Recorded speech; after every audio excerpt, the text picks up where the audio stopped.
But one thing you'll find unique about the Quran, the description, the specific description with which Allah describes heaven is not found anywhere else. You'll get general words like garden.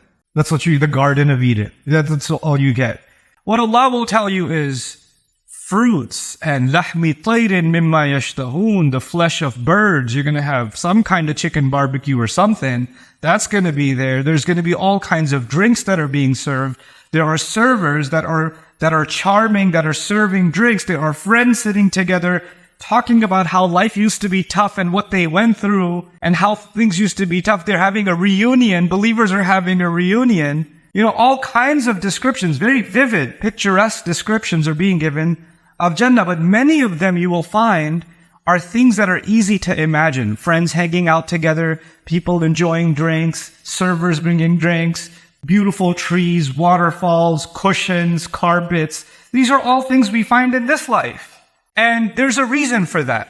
Even though our Prophet ﷺ told us, مَا لَا عَيْنٌ رَأَتْ وَلَا أُذُنٌ سَمِعَتْ وَمَا خَطَرَ عَلَى قَلْبِ بَشَرٍ. No eye has ever seen, no ear has ever heard. So and no imagination has ever imagined what heaven has to offer, what Jannah has to offer. However, if you read the Quran's description of Jannah, it looks like very easy to imagine. Palm trees and beautiful mansions and spouses and all that stuff, right? So why is that? It is actually because this world is made a preview of what is coming. This is supposed to give us a glimpse. Muslims see this life very differently than other faiths. And on many other faiths, this life is actually a curse. We were sent here as a punishment. In the Quran, we were not sent on the earth as a punishment.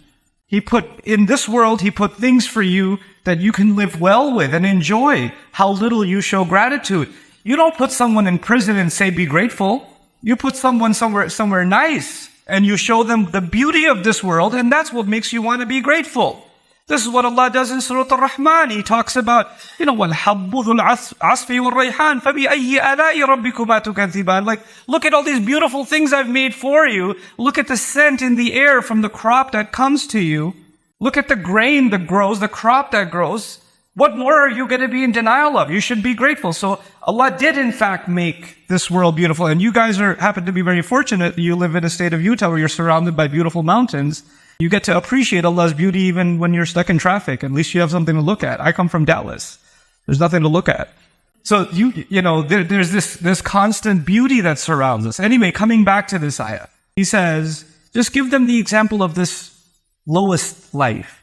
And everything you experience in this life, every joy you experience is the minimal joy. The joy of a new baby is the minimal joy. The joy of marriage, the joy of seeing a beautiful waterfall, the joy of a beautiful sky, the joy of a delicious meal. All of these are the lowest. Like, there's way more upgrades available. And can you imagine? We were like, oh my God, that's my favorite restaurant. I haven't had it in so long. I need that shawarma or whatever, right? And that's your thought of joy, or this vacation, this place you want to go to, or this car you want to drive, or this neighborhood you want to get a home in, or whatever. We associate joy with these things, and all of that is just the bare minimum. That's the rahmah of Allah. وَاضْرِبْ لَهُمْ مَثَلَ الْحَيَاةِ الدُّنْيَا كَمَاءٍ أَنزَلْنَاهُ مِنَ السَّمَاءِ. If you want to get a picture of what this life is like, it's something like water we sent down from the sky. I'll translate quickly, then we'll contemplate these words. Then that water, because of it, the grains in the world and all the material in the soil, anything that can grow is called nabat. Grass can be called nabat, trees can be called nabat, fruits can be called, flowers can be called nabat. Nabat is the word for all vegetation, all greenery, all plant life you can call nabat. So the water mixes with all of these nutrients on the earth. فَاخْتَلَطَ بِهِ نَبَاتُ الْأَرْضِ. And of course, when rain comes from the sky that Allah is talking about, and the earth becomes green, flowers grow, grass grows, trees grow, farm grows, all of it grows, then you would think Allah will next talk about how beautiful it gets, how colorful it gets. And He talks about that in other places. But here, He says something else. He says, فَأَصْبَحَ هَشِيمًا تَذْرُوهُ الرِّيَاحُ. Then that same crop that grows, He didn't even mention the crop. He says it mixes with the soil and eventually it becomes this word hashim. Hashim in Arabic is al-muhattam. It's something dried up that has no moisture in it and can easily break and is stepped on. Basically what he's describing is dried up leaves. Dried up leaves and twigs that fall off of a tree, or grass that dies, that you step on and makes crunchy sounds, and it's worthless. And the wind just blows it off and actually creates dust and pollen problems or allergies for you. All of that stuff is coming from the dirt and the broken up leaves and all of that stubble that's around in the world. So he's describing now this life starts off with water from the sky, and then eventually it just turns into just broken up leaves that people step on. They don't even realize. If you were stepping on something valuable, if you were stepping on your new phone, you would be like, you wouldn't put your full weight on it the moment you felt a little bit of the crunch, but you don't think twice when you step on a leaf. You don't think twice when you step on a pebble. It's worthless, right? And it's blowing around. If cash was blowing around, you would have a heart attack. But if leaves were blowing around, you don't think twice about it. This is worthless stuff. And that's why in the Quran, things that blow with the wind are considered worthless, like haba. And other images in the Quran, when things blow in the wind, they're actually considered weightless and worthless. And one of the scariest descriptions of Judgment Day is some people, their deeds will be scattered like dust or ashes. فَجَعَلْنَاهُ هَبَاءً مَنْثُورًا. Allah describes. So we seek Allah's refuge from our deeds being turned into scattered dust on Judgment Day and not having any weight. But anyway, coming back to this remarkable parable, how is it that I can benefit from this example? Other than just saying, well, Allah gives life and then we die. The plant grows and then the plant dies. Great. Now what? But actually, if you dig a little deeper and you contemplate especially the end of this ayah, وَكَانَ اللَّهُ عَلَى كُلِّ شَيْءٍ مُقْتَدِرًا. Allah has been in complete control over all things. And the word for Allah's control, you find 3 different words in the Quran. You find qadir, you find qadir, and here you find actually silatul mubalagha in a sense from iqtadar. It's muqtadir. Muqtadir. And actually, the way to translate that is actively in control. Allah is actively in control. And overwhelmingly in control over all things. That's what Allah says at the end. Now let's go back. In this life, the first thing Allah wanted me to think about is the fact that He sends water from the sky that mixes with the soil. So there's something happening with the sky and there's something happening with the earth. Every fruit that you eat, every piece of meat that you and I eat, every bit of vegetation that you and I see is a result of water that came from the sky.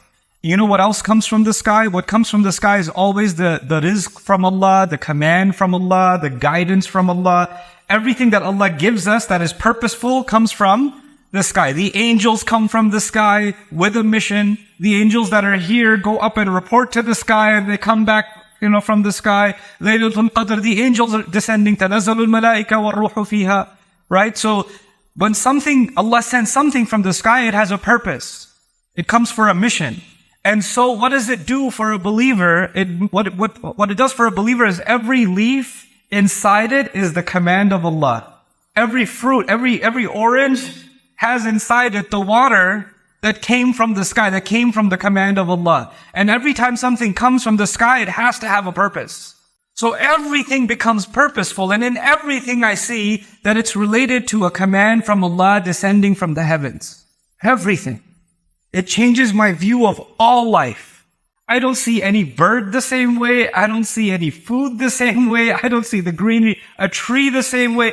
All of them are directly a result, and they have inside, mixed within them, is the water that came from the sky, and the water that comes from the sky is actually the command of Allah. And it's interesting that water coming from the sky is compared in the Quran with revelation coming from the sky. You know that in Surah Al-Hadid, for example, Allah talks about people who lost touch with revelation and their hearts became hard. And in the very next ayah, He says, "I'lamu anna Allah yuhyi al-arda ba'da mawtiha." You should know Allah gives life to the earth after it was dead.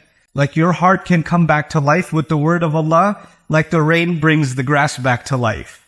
That's what it says. Now, what does that have to do with you and me? Let's come back to that. All of you have different crises. Every one of you has a different drama going on in your life. And when I say drama, some of you looked at the person next to you like, this is the drama, I just drove with them to Jummah. But on a more serious note, whatever struggles we're going through, whatever we're experiencing in this life, we have to first understand that none of it would have been happening if Allah's command wasn't there. And there was some purpose, there was a reason for which it was happening.